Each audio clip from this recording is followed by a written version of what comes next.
6 major characteristics of high-converting content. There's high-converting content, and then there's meh content. If you were to choose, I'm sure you'd go for the high-converting one. Otherwise, you're wasting your time creating your content. In this presentation, you're going to learn about the 6 major characteristics your content needs to have if you want it to convert exceptionally well.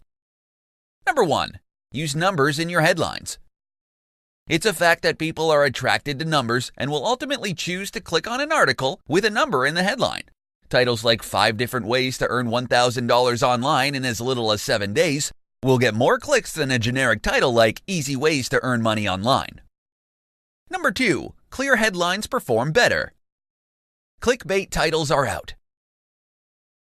They may have been popular just a few years ago, but nowadays people are wary of these kinds of overly sensationalized titles. When planning your headline, make sure you clue your reader on what they can expect from your content. This helps to set their expectations. Number 3. Hook your readers with your introduction. Headlines are meant to get people to click on through to your content. However, if your introduction disappoints them, they're not going to pursue your entire content.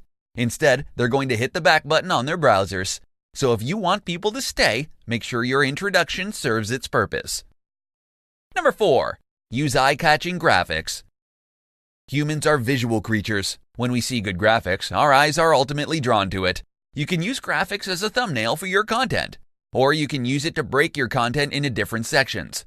It gives people's eyes a much-needed rest from reading blocks of text. Number 5. Use plenty of white space.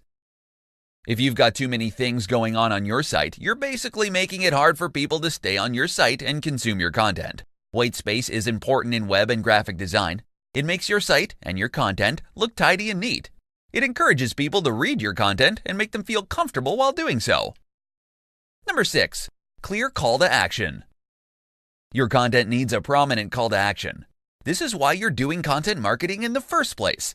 You want people to follow your call to action. If you hide your CTA in an obscure location, then people are going to get confused and they'll leave your site without doing anything.